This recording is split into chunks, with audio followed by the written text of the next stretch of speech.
Hello and welcome to In Conversation With. My name is Colin MacDonald, and as always, I'm joined by my lovely co-host from Cavan, Mr. Gavin Kelly. How are we doing, Colin? Not too bad. It's a bit of a dreary day today, but I mean, we'll put up with it. That's just kind of Ireland for you. That's it. You never know what you're going to get. Yeah, exactly. And I'm delighted to say that we're joined by one of my favorite radio hosts in the country right now at the moment. Probably the best impressionist in the country right now as well. Not to blow smoke up his own hole, and most importantly, a Waterford man, Mr. Mario Rosenstock. How are you doing, Mario? I'm good, Colin. Are you a Waterford man as well? Oh, I'm a Waterford man as well, Mario. I didn't remember that when I met you before. Sorry about Hang that. on, one second. Sorry, I'm being very unprofessional here, but Right. just as proof. There you go. Oh, now you're talking. Michelle Yeah. Buki. Now you big blahead, yeah. I loves me county, boy. I loves me county. Head up to the metal man there now, out in Dunmore East, boy, and out in Tramore, boy, out by the back strand there now, boy. We'll pick Bukies all day long and head into Jeff's for an old bottle of Phoenix and a Ritz for the lack and a Blay up in Nicky's Bakery. Yeah, okay. Just for anybody that's listening, a lot of this interview is going to be made up of me and Gavin like having our side splitting because Mario is just that naturally funny. But anyways, Mario, I feel like I'm on off the ball, lads. Yeah, we got the format going. Yeah. I pretend I'm Ronan O'Gara up in my attic in France. No, I think Johnny Sexton. Where am I again? How many hours have we been talking about shite? There's no sport for the next 10 years. Okay, let's talk about wallpaper there, Joe. What colour wallpaper do you like? Yeah, I remember actually, but before we do get into the gift grub and the impressions and stuff, one of my favorite bits was from the Gift Grub 7 album, which I had on my iPod Nano back in the day, and it was, "Hi, I'm Ronan O'Gara, and for as long as I can remember, I've been chasing silverware around a rugby field. But recently, I've discovered something more important: ink cartridges." Like, and I think you had like 3 or 4 of those, and they were all brilliant. That's right. It's the idea that Ronan basically would sell his soul to any corporation that rang him.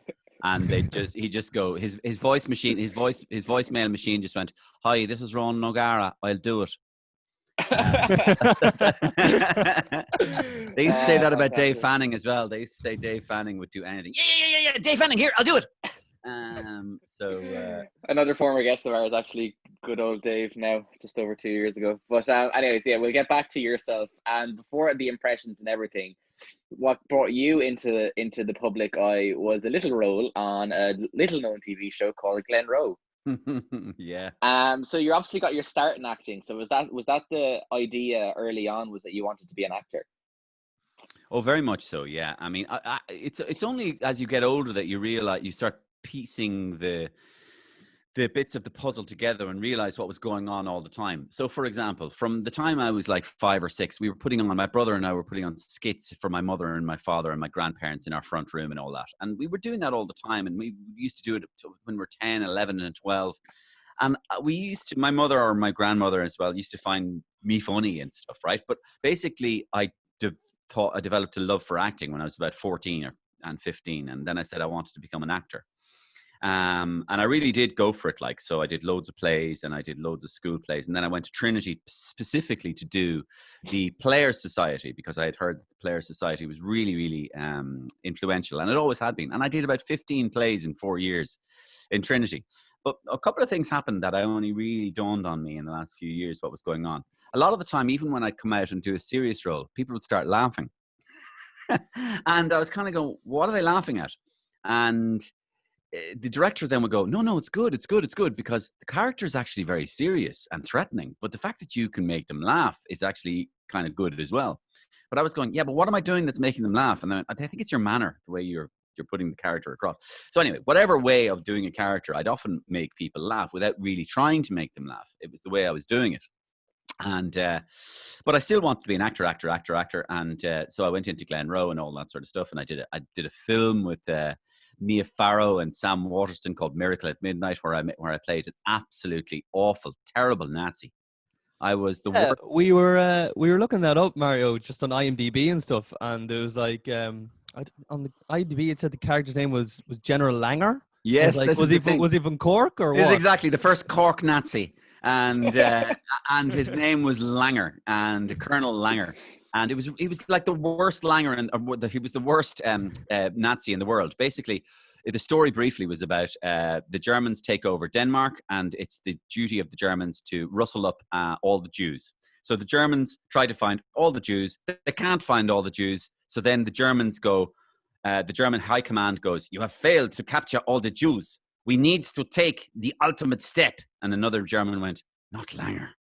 And they went, "Yes, Langer." In I walk. Heil Hitler! And it's like, I am the worst Nazi ever. Because I was young at the time, and I think they wanted this sort of baby-faced Nazi, that the idea that I could be this absolutely awful character, but kind of look kind of innocent. And he really was a terrible character. But anyway, acting. But then it all came back to kind of square one. I came back full circle when I came into Today FM, because I all through my life I'd been building up this catalogue of doing impressions of friends, doing impressions of family, doing some impressions of movie stars. I mean, I wasn't like, the guy who does impressions of movie stars or anything, but I'd be good at doing impressions of my friends, and people would get to know that about me, and they go, "Go on, do Nick, do Nisha, do Johnny." And do Johnny coming out of a laundrette. And we used to do those kind of things. And so I just had a skill for it, I guess, an ear. But I didn't realize that would become my life. But what I really wanted to do then was I've never really been believe it or not, I've never really been interested in the voices too much. It's not my favorite thing. My favorite thing is putting the stories together. What do they say? Like, I love it when people who listen to Gift Grub going, "Remember the one when he did this and they went there." So that's what I love. I love the he did this and they went there part, not the I can do the voice part. Because doing the voices is a skill, like singing, but the fun part is putting the stories together. Like the fact that you remembered something, Colin, from 2007. That's for me. Yeah. It's funny how I actually got that. So in 2007, I think for Christmas, I got an iPod Nano for my birthday and hadn't a clue how to actually put music on it. And I brought it down to my friend Ben, who lived down the road, and his older brother had one as well. So he was like, "Oh yeah, I'll put a bit of music and stuff on it for you there." And he did. He put on like Tin Lizzy and like The Darkness and loads of like really random stuff. But one of the things he put on was the Gift Grub 7 album. And then when I went home and started listening to what he had put on and started listening to the Gift Grub, I was like, what the like, I mean, obviously I was like, I was 8 years old at the time. Yeah. Like, I hadn't a clue about current affairs or anything. I didn't know who it was, but I just even found the kind of silly voices or the situations. Like Shark actually is one that I do remember as well. Oh yeah. That was one of my favorite movies is Jaws. So I imagined all the Gift Grub characters on a boat, because basically all these stories, these sketches take off because you see a story in the paper. So like that morning, I would have read a story in the paper going, "Apparently there's a great white shark off Kerry." Yeah. And I said, imagine now if all the Gift Grub characters got into a boat and we reenacted Jaws, and Paul O'Connell fucking kills the shark with his bare hands, and Padraig Harrington tries to line up a golf ball so that he can smash it straight into the shark's mouth and blow him up with a load of oxygen tanks. And Roy Keane played the kind of Robert Shaw character, I think, and with his hands scratching down the blackboard, and goes, and Roy Keane is there, "I'll catch the shark for you. I'll do it at the end of the day. I'll do it. I'll catch the shark for 10 grand. Give me 10 grand and I'll catch the fucking shark." So Roy Keane is saying he'll catch the shark. And also, it's just great. What you don't know about that sketch there, Colin, is that I did that sketch during the day, and it took me about 9 hours to do that sketch. But I really wanted the sound of fingernails going down the blackboard, because it's a great scene in Jaws. And I couldn't get it on computer. This was back in 2007. You really didn't have that many sound effects to choose from. So I went all over Dublin in a taxi, and I bought a board and chalk.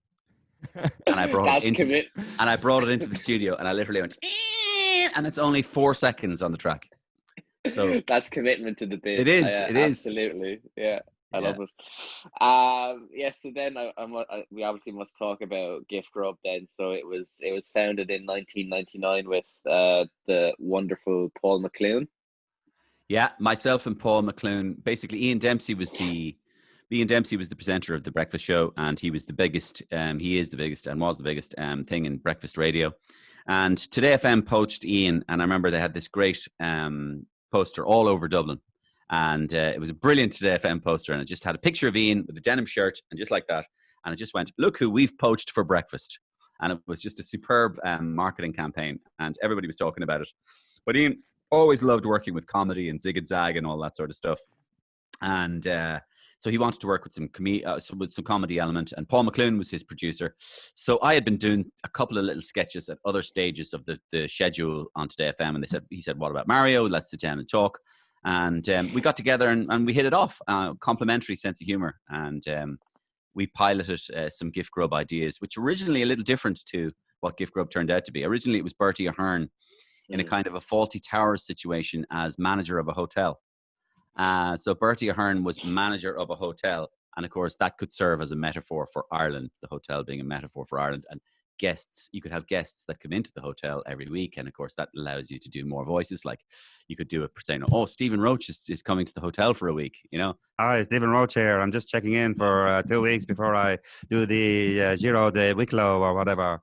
And Bertie could be the bumbling hotel manager that meets Stephen Roach or whatever. But we didn't actually go for that. We decided to go for something rather different and simple. The idea that Bertie Ahern, who would be next door to Ian live in a kitchen, and that he would cook up some meals every day with a celebrity, of course, because Bertie always wanted to be pictured with a celebrity to make himself look good. So that was the original idea. And then we kind of ran out of celebrities and recipes, and we went, why don't we just make it The Adventures of Bertie Ahern? And then The Adventures of Bertie Ahern became The Adventures of any character that's in Gift Grub that became famous or well-known, like Roy Keane or Yap Stam or Michael D. Higgins or anybody that was becoming Michael Flatley or Daniel O'Donnell, anybody that, Ronan Keating, anybody that was big at the time, you know? Mm.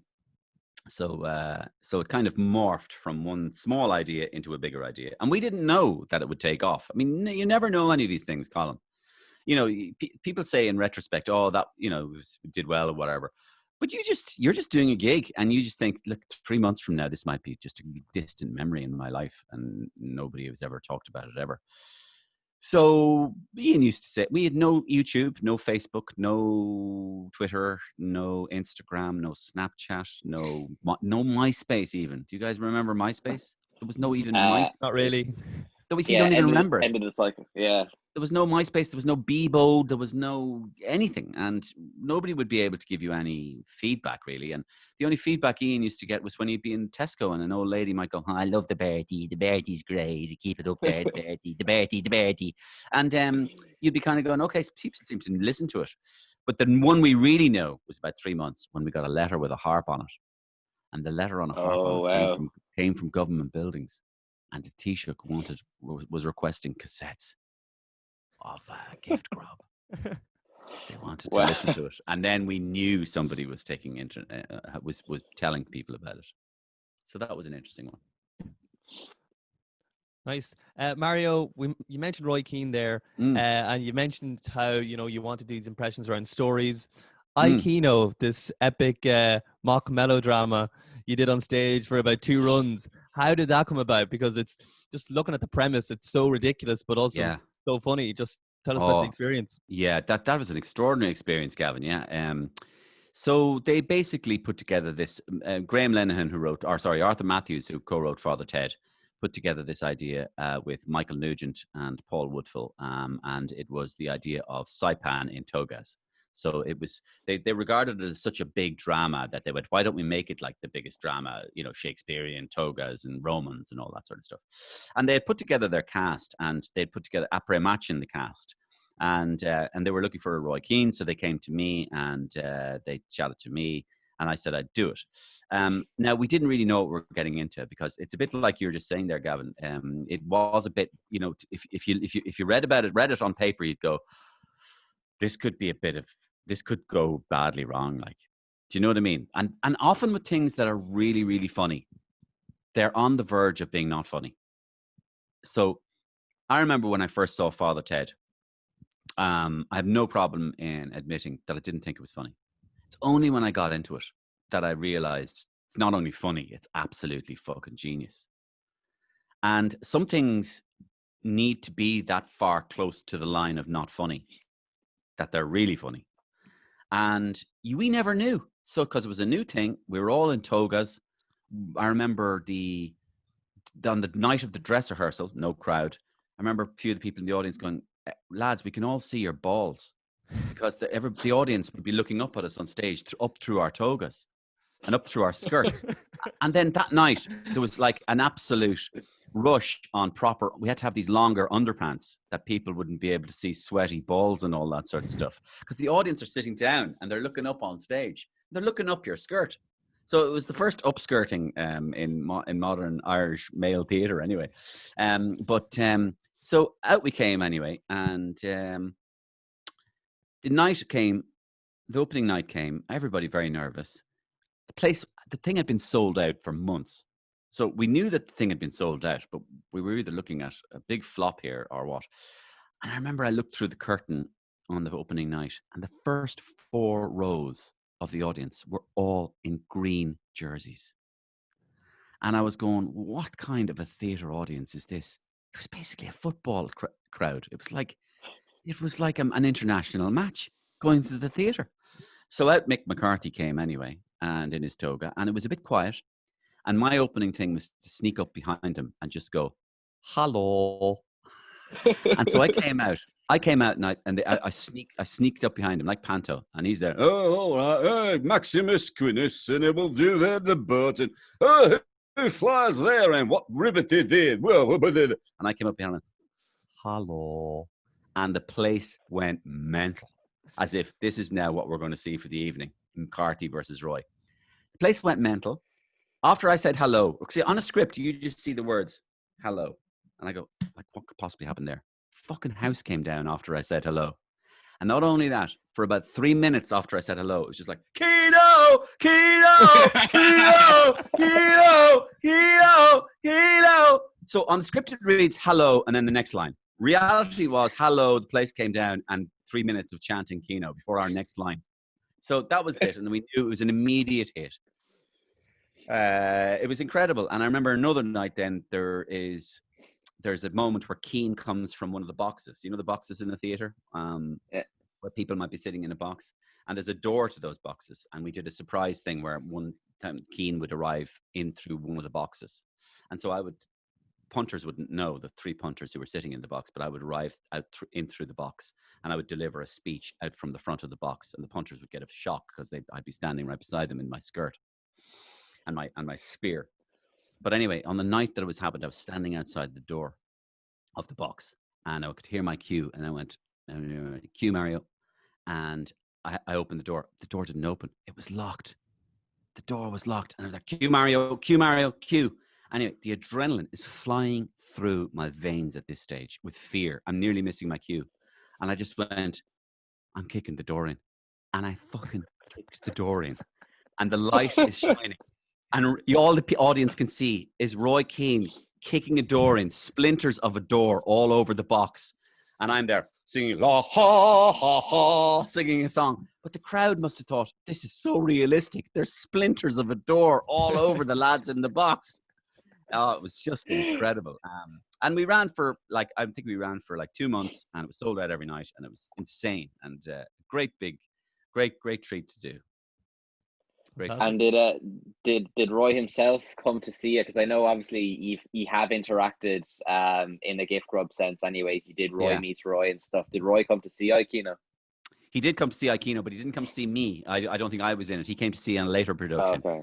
And it ended up running for a few years, and there ended up being about 4 Keanos. Right. So yeah, nothing like the original though.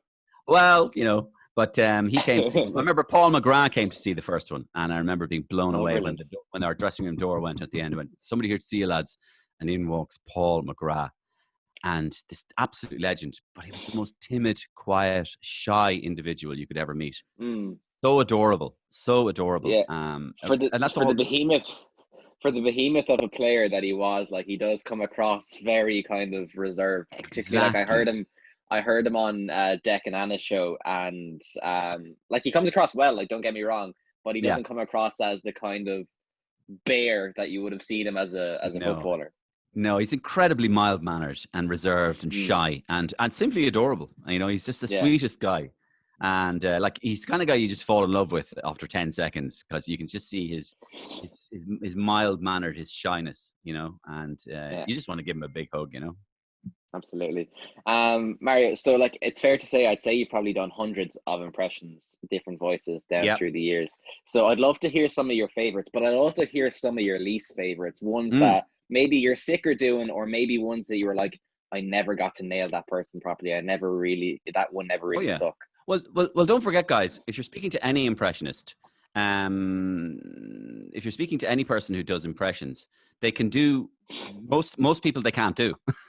You just hear all the ones they can do. So, I mean, I remember one I couldn't do at the beginning, which I learned to do, and then I loved doing because was Gay Byrne. So I used to do Gay Byrne. I remember we all loved Gay Byrne, and Gay Byrne was still massive in the year 2000 around. And even after that, he's a national icon. And I used to do him like that. Okay, Gay Byrne, very musical, until I realized that the real Gay Byrne was somewhere deep inside me, don't you know? And the real voice of Gay Byrne was right where Mario was. There's a little bit of gay in all of us, Colm, and I found my little bit of gay, and then all I had to do was relax, don't you know, and keep it going and keep the old impression going. And out he came, night after night, day after day, morning after morning, diddly-diddly, Gay Byrne, thank you. And so I always loved doing Gay Byrne because I found something in my own voice that was gay. The Jose Mourinho was very, very, very, very easy to do for me as well because I had a pitch in my voice, a little pitch, which was a bit like the meerkat in the meerkat ads, but also like Slovakia, sort of. I realized that Portuguese people, they have a kind of Eastern European feeling to them, and he was so sexy and and all that sort of stuff, and we turned him into a kind of a lounge singer. And I loved doing him as well. And I've always loved doing Michael D. Higgins. Michael D. Higgins was one of my original impressions because he has such an unusual voice. And indeed, my grandmother used to speak like this. And I based my Michael D. Higgins impression around my grandmother. And I love Michael D. as well because Michael D. becomes affected. Do you know the way your parents sometimes put on that good telephone voice like that? Yeah, Michael D. does that as well. He kind of depends on the kind of person he's with. Like I'm with you now, Colm. So I'm with young people. So when I'm with young people, I can say the word fuck and I can just say, it's a great fucking life we all have, isn't it? And we're wonderful. I mean, I'm up in the old Phoenix Park there and I don't mind having an old flagon of cider in the old bushes.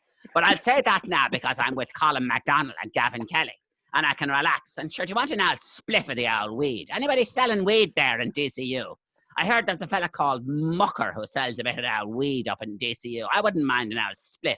I did lots of smoking in my time, you know. Bob Dylan concerts and Slane. Oh, yes. Phil Lynott and myself absolutely milling into the tequila and the vodka and the spliffs on the side of the Crumlin Road. But then when I'm with President Colin MacDonald from the United Arab Emirates, I would like to welcome Mr. MacDonald to my wonderful house, where I put on my posh voice, my front room voice. That's what Michael D does. So, and then I remember when Michael D met the Queen a couple of years ago, he started talking like that.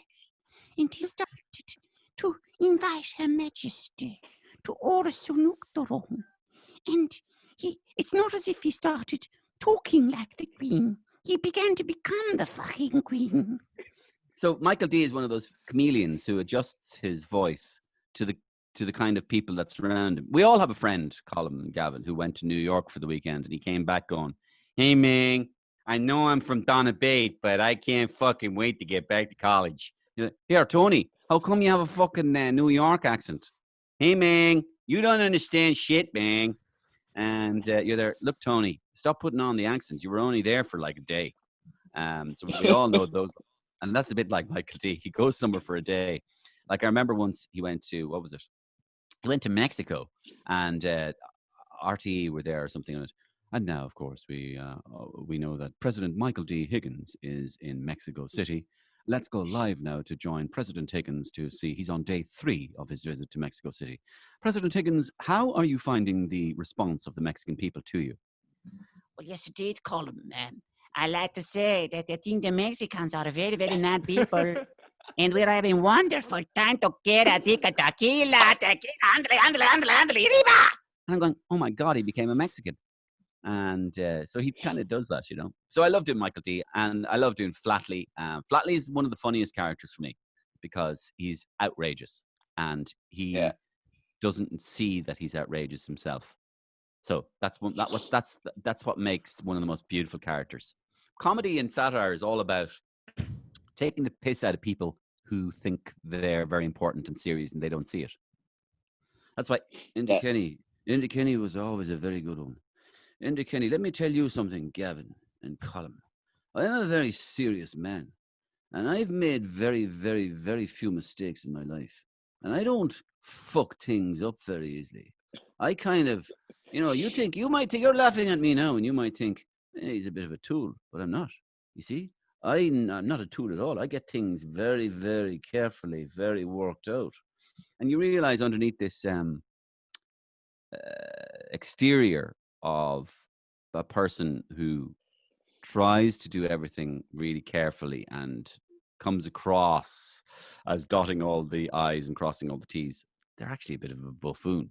And that's what makes comedy and satire really good. Now, here's somebody that doesn't work on in any way. I couldn't get his voice, really. And there was nothing to work with. Barack Obama. And the reason for that is because he's very hard to satirize. And why? Because his knowledge of himself and his self-awareness was so good. And let's face it, he was a pretty cool guy. He was a cool guy without acting cool. He just was cool. He looked good. He sounded good.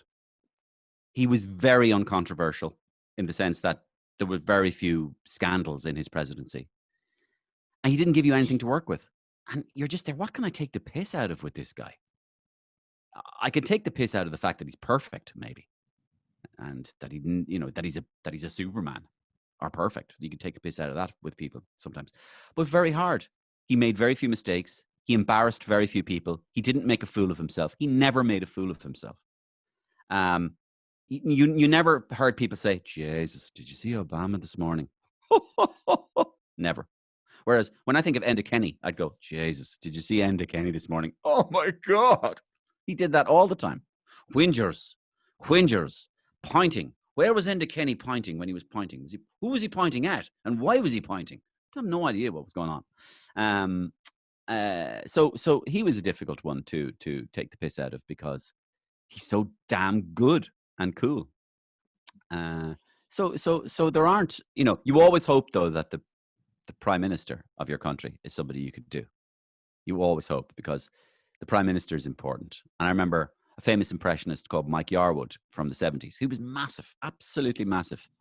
But his career basically came to an end when Thatcher came into power because he couldn't do Margaret Thatcher. And that was the end of him. Oh, Jesus. So, sometimes I kind of think I've been in a very lucky period as well. So like, let's tick the boxes. Michael T. Higgins, president. Leo Varadkar, the Taoiseach. So that's quite nice. I enjoy doing him as well. So I've got the old Taoiseach going there and take the top off. Park life. Little bit of let me see, who else have I got? Yes, I can do his Minister for Finance as well. And I love doing him. And he is the best boy in class. And I can see Gavin actually has a little bit of a penchant there for Pascal. Do you have a bit of a Pascal penchant there, Gavin? You're not from Ballymun like myself? No, not from Ballymun like myself. DCU, fantastic. So then I've got the minute. There's one of our former guests, Mario, that you're very skilled at. Can I just say?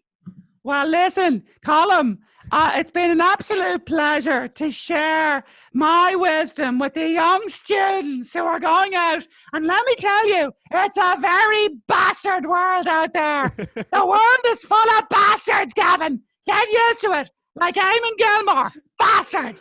Linda Kenny, bastard. Brendan Helen, bollocks of the highest order. So yeah, she's great. And she came to see one of my shows dressed. She had a pair of dark glasses on. And everybody basically went, who's the bird with the dark glasses on in the middle of the audience? And I pointed her out and I got the lights on her and I went, is that Joan Burton? No, that's not me at all. And I'm going, oh, It is you. You're wearing a pair of dark glasses, and the audience then all started laughing at her. So you can do that, and then I was able to do the manager of the Republic of Ireland on Twitter. You can take your Twitter and your Instagram, and your Snapchat, and your TikTok. What fucking next? TikTok. And Robbie, when he was scoring goals, he doesn't really even sound like this, but I've made him sound like a hoodlum. I kind of make him sound like a fella who breaks into a news agent at 4 o'clock in the morning and is caught by CCTV.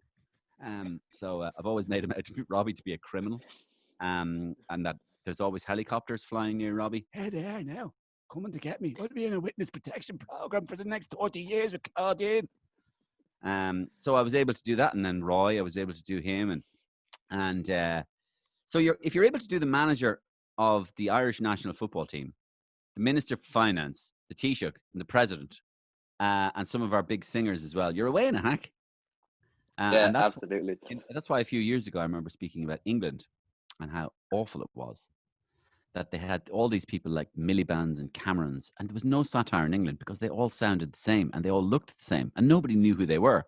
Until, of course, the wonderful, no, Gavin Kelly, wonderful person, of course, in the colonies in Ireland, and Colin McDonald, of course, one of the absolutely preeminent broadcasters of this generation in DCU.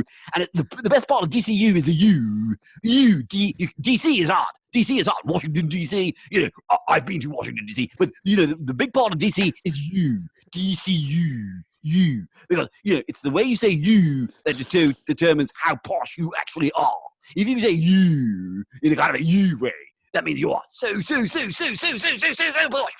It's just incredible. And spittle goes all over the place. And, it's wonderful. And you just keep talking. And before you know it, the 5 years have passed and you're still Prime Minister. So, I need just absolutely round of applause there. do you like the Boris? That was incredible. Oh my God. Boris is great. Boris is great. Boris is really good. There's Mario. one. Go on, Colin. Sorry, Gav. There's one that I wanted to bring up with you. There's a man in the Today FM offices who claims to this day that you cannot do him. A man by the name of Matt Cooper, who I had the good fortune of working with at the end of last year, who claims that, and I think from the video, the quote was, "You can't do my accent for shite." Can't do my accent for shite? No, I can't. I can't do my accent for shite. I actually started doing Matt Cooper, making him sound like a pigeon. So years ago, I used to go. Now I just go like that. Cal Thomas and Marion McKeown. Cal, how can you explain? This is what happened yesterday, Cal Thomas. Look, Matt, I'm not going to listen to any problem. Look, no, hold on, Cal. Donald Trump took a shite on a 78-year-old woman last night. How can you? Well, Matt, he wouldn't be the only president to take a shite. No, but he took a shite on a woman. A 78-year-old woman with diabetes and polio. And he said he didn't give a shite. But clearly he did. Well, Matt, you look at Bill Clinton. He did way more than that, Matt. But Donald Trump took a shite on a woman. Cal! Marion, what do you say? Well, Matt, it's just awful what Cal is saying. Cal, you are defending the indefensible, Cal. You are defending Matt, sorry. Bill Clinton did the same thing. Everybody takes a shite, Matt. Everybody. But he took it on a woman. 78 years of age. Anyway, but I mean, I can't do Glenda Gilson either. But I do her like that. I do her like. Because I met Glenda Gilson years ago, and I used to meet her in the years when we used to go out nightclubs. Remember them nightclubs? Where are they gone? But What are they? Well, not even through Corona. Before Corona, it was like, where are the fucking nightclubs all gone? But we used to go out till 4 o'clock in the morning, and you'd meet Glenda, and she'd be there. Right, where's the next party? Where's the party at? I'm going, Jesus, she's the stamina of an ox, and she'd have a kind of a smoky voice, and she'd go, right, where are we going? And I kind of just took that, and I made this beautiful woman sound like a stevedore, basically. So sometimes you do voices that, to be honest with you lads, Joan Burton doesn't sound like that at all. Can I just say? But if you look at a video of Joan Burton fighting with Vincent Brown, you'll see that there are points when she goes, "Hold on, Vincent!" And I just take that bit and make it all her voice. So that's the idea of an impressionist, is that you take a little bit that's funny and then you apply it to all their voice. So now when she does, "Stop haranguing me, Vincent!" I turn that into her going into a shop and going, "Can I have 2 Mars bars, a pint of milk, and a Brennan's bread?" So I make it that's her voice for everything she does, and that's what makes it funny in my view. The caricature. It's the caricature. That's exactly it. Yeah. And I used to love so that, aren't there just millions though to do? I mean, I keep a list. I have to keep a list so that I can remember. So I keep a list of characters that I do and that I can go back to or not to forget.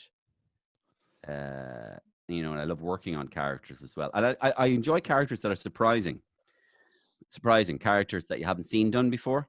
So before Roy, people weren't doing Roy or Jose. Do you know what I mean? And stuff like that. So I enjoy bringing characters onto the scene where they're the first time you've seen them. Do you know what I mean?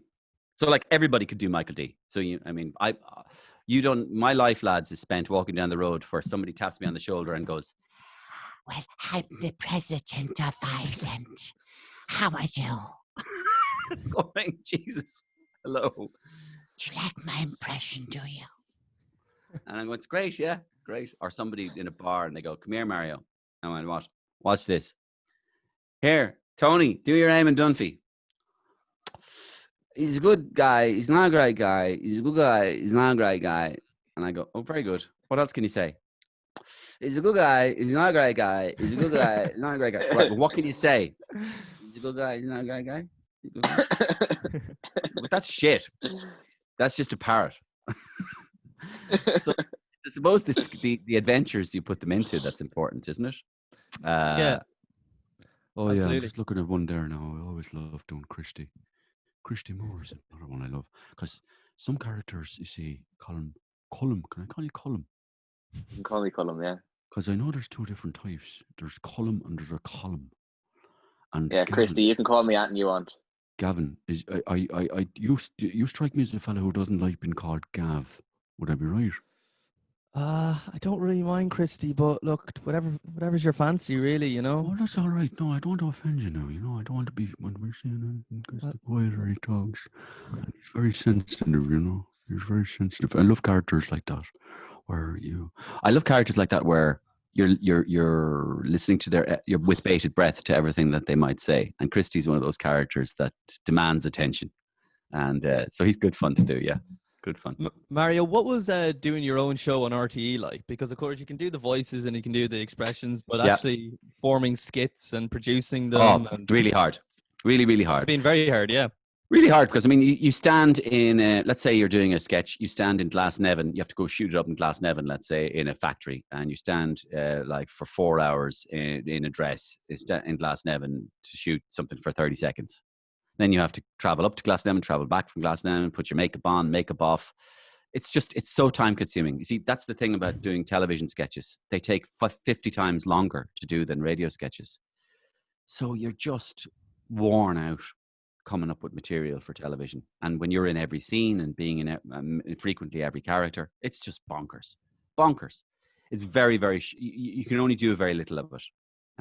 Whereas radio, you can do as much as you want. Well, you did was it 2 or 3 seasons from 2012? 3 seasons, yeah. So 2012, 2013, and 2015. And, I mean, I still remember myself and Damien Farrell, who put the show together with Ian. I still remember like some of the favorite things I've ever done. I've been in that show, especially from the first 2 series. There's a sketch. There's so many good ones. There's a sketch called The Three Miriams, where there's an undercover investigation into how Miriam O'Callaghan can get so much work done.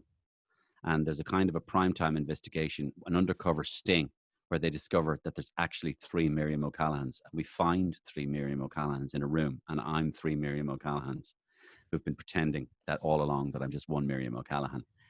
Because nobody could have 5 jobs, 8 children, and do 14 corporates a week as well.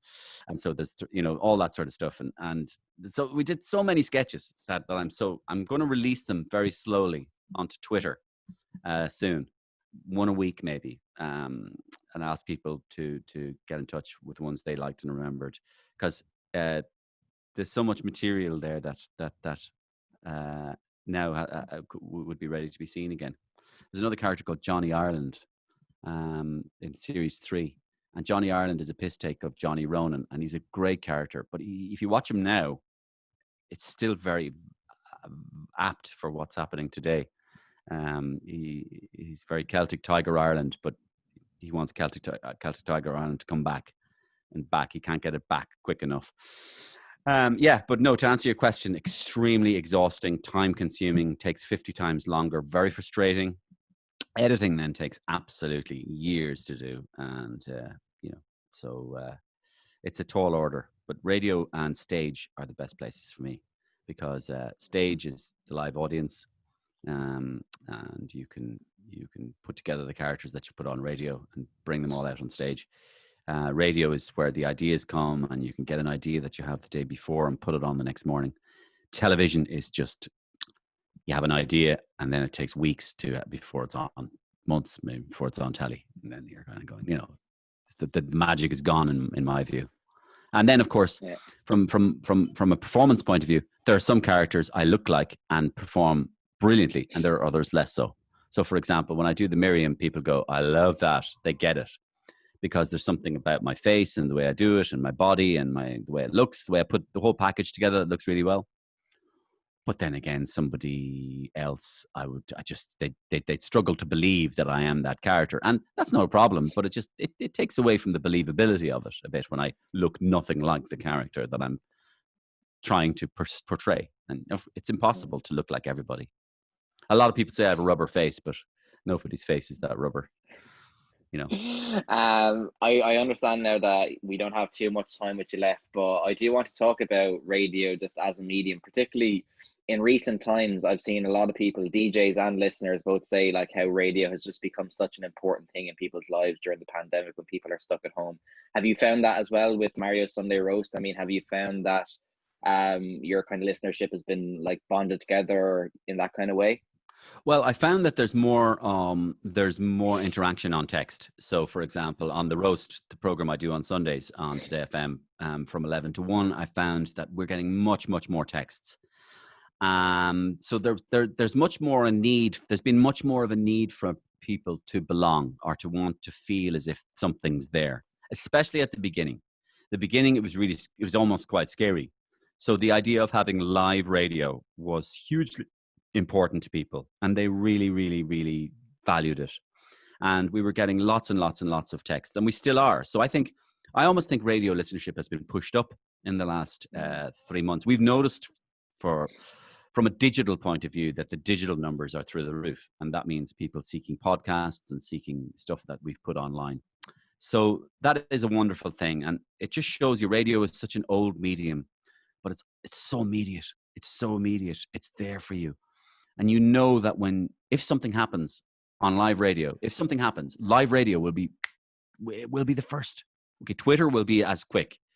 But you have to, you don't get any tone on Twitter. You just see a message, and you don't know if it's going to be correct either. Anything you can see on Twitter you have to question the facts of it. But if you know that if you're listening to a national radio station, you know that what you're hearing is going to be true or as close to the truth as is accessible at that moment. And that gives you a sense of, I want it to be near me. I want that radio to be near me. And I think before this crisis, Irish people listened to radio. 87% of Irish people listen to radio every day. I think after this crisis, it's going to be over 90%. I think they're going to find that it's over 90%. And what a wonderful medium it is. Television is unproducible. So you've seen the way there's no television production. And it's all Mrs. Brown's Boys repeats. So You don't need that on radio. You can do live radio every day. And that is the beauty of it. Television has shown its limitation. Radio has shown its power. And that is a joy for any of us who work in the business, and also for any of us who work in a business that people question from time to time, going, is radio dead? Boy, is radio alive, more alive than ever before. Absolutely. Mario, now I know you had a tour that you're in the midst of before the pandemic hit, so a lot of the dates had to be pushed back. Do you have any update on when will? Do you know, lads, it is right. Basically, the tour was 22 nights, and it was all over Ireland, and it was 5 nights in the Olympia, and all 22 nights were sold out, and 5 nights in the Olympia were sold out. And right at the beginning of the tour, the coronavirus hit, and I was absolutely devastated, because you work so hard to sell out those tours. You do a lot of promotion for them, and you cross your fingers and hope, and you never know that when you put a tour on for sale that people go, nah, I've seen them before. And that the arse just drops out of it. And it didn't. And so it was sold out, and then I was looking forward to doing it, and then it's cancelled. So at the moment, it's been put back to September and October, but we don't know. I mean, this is the big thing. Somebody was on the radio yesterday from the arts, and they were saying the arts sector was the first sector to be told to close down. And it will be the last sector that's brought back because of social distancing. And because of the idea of 1,200 people being in the same room together. So, lads, who knows? It's just extraordinary, though, what we're missing out on. The concerts, the comedy, the theatre, the movies, the movie theatres. It's really extraordinary. They reckon 12,000 events have been cancelled. 12,000 events cancelled in Ireland. So this is part of who we are. I mean, a lot of people have said in the last few weeks and a couple of months that one of the things that kept them together, one of the things that kept their sanity together was the arts, was comedy, was music, was the stuff that we do stuff. But this is the stuff that people have said has kept them sane during the lockdown. And yet this will be the last thing to come back. So it will be a very strange world if we can't do this for a long time. You know, for theatres to be closed. I think the message for everybody coming out of this, obviously, like, I mean, local businesses as well, to support them. But when the arts do come back, just go out and support them. Go see a show in your local hall or whatever. Go get tickets to see that musical artist, because they will need that extra help. Like, people that rely on live performance as like a stable source of their income have been, I know everybody's been affected, but they've been really affected by the pandemic and people not being able to gather in large crowds. So it would be a message would be to get out and support the arts in any way you can, really. Yeah, I definitely think so. I think that's a good call. I mean, I see Trump is going to hold a rally on next Friday. So, you know, and I've already seen they posted a what's the word? A disclaimer. They have a disclaimer already. If you get coronavirus, Donald Trump has nothing to do with this. And you cannot sue him or his corporation or anybody associated with this event. You risk getting coronavirus, but it's at your own risk. So that's going to be interesting next week. Yeah, it's unbelievable. One last question I want to ask you, Mario, and I want to go back to Gift Grub. So it's been such a staple of your life for the past 21 years now, and you've done so much with it in terms of awards, tours, albums. Where can it go? Is there another level it can go to? I mean, obviously you're never in need of fresh material because life happens and characters do stuff and you can come up with skits. But is there anything more you feel you can do with Gift Grub now that you haven't already done? Possibly more quicker reactive stuff online. I could possibly do that. Possibly quicker reactive stuff online, just using this medium, even like, you know, what we're doing. Possibly something like that, to make it even more reactive. I mean, it's already very reactive, like it comes on the next morning. But nowadays, I mean, I was speaking to guys I know a couple of guys who are involved with Spitting Image in the United Kingdom, and the Spitting Image is coming back later this year, lads. And Right. yeah, the real Spitting Image, like as in the latex puppets. Mm. And I was speaking to a couple of people who were involved in that, and the big thing that people are questioning is how will they be able to react in this new world that we live in? That if you see Trump saying something, by the time you've written something, he's already done 1,500 other things since then, and nobody can even remember that thing of him taking a shite on the 78-year-old lady's head anymore, because he's now taking a shite on a 79-year-old lady's head. So that makes it redundant. So people are actually intrigued. How will Spitting Image be able to react to that? Without making it look old. Yeah. So I'd be interested in looking at something more reactive. I also did. I'm looking into doing some more stuff with puppets myself as well. I did a puppet show for years called Special One TV, which was a puppet of Jose Mourinho, Wayne Rooney, Sven-Göran Eriksson, and a couple of others. And I'm looking into doing a little bit more with puppets as well, because we live in a kind of a puppet world, lads. You look at Boris Johnson, it's nearly better if he's a puppet. Look at Trump, it would be better as a puppet.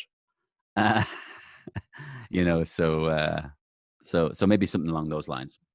Anyways, Mario, I think we're at our end with you, unfortunately, but it's been, I have to say, it's been an absolute pleasure talking to you. Oh, you're very welcome, lads. Absolutely. I've spent most of it, most of it pissed myself laughing, and I knew that was going to be the way anyways, but it was enjoyable nonetheless. So thank you very much for coming on. Not at all, lads. I'm delighted to be on. And hopefully we'll see you within the walls of Marconi again sometime soon. You never know.